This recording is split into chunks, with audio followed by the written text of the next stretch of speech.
வீட்டிலே ஈஸியாக குயிக்காக ஆலு பரோட்டா எப்படி பண்ணலாம் அப்படிங்கிறத பார்க்க போகிறோம். அதுக்கு ஒரு குக்கரில் இந்த மாதிரி உருளைக்கிழங்கை வேக வச்சு கூடவே சால்ட் ஆட் பண்ணி மஸ்ட் எடுத்துக்கோங்க.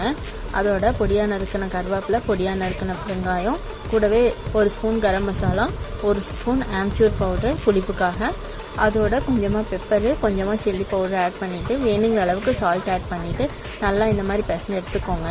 இப்போ கோதுமை மாவை நான் நல்லா இந்த மாதிரி உருட்டி எடுத்துகிட்டு அதோட அந்த ஸ்டஃபிங்கை ஆலு பரோட்டாவோட ஸ்டஃபிங்கை இந்த மாதிரி வச்சு நல்லா ரோல் பண்ணிக்கோங்க. இப்போ எகெயின் இதை நம்ம சப்பாத்தி மாதிரி நம்ம உருட்டி எடுத்துக்கணும். ஸ்டஃபிங் வெளியில் வராத அளவுக்கு கொஞ்சம் பார்த்து கேர்ஃபுல்லாக தான் பண்ணணும். ஸோ இந்த மாதிரி ஒரு ஷேப்பில் நல்லா உருட்டி எடுத்துக்கோங்க. ரவுண்டாக இருந்தால் ரொம்ப அழகாக இருக்கும், பட் எனக்கு ரவுண்ட் வரல. ஸோ இப்போ ஒரு தோசைக்கல்ல லோ ஃப்ளேமில் வச்சு இந்த மாதிரி நல்லா நம்ம சப்பாத்தி சுடுற மாதிரி சுட்டு எடுத்துகிட்டு கட் பண்ணிவிட்டு சர்வ் பண்ணால் சூப்பராக இருக்கும். இதை நீங்கள் கேர்டோட வச்சு சாப்பிட்டிங்கன்னா ரொம்ப சூப்பராக இருக்கும். ட்ரை பண்ணி பாருங்கள்.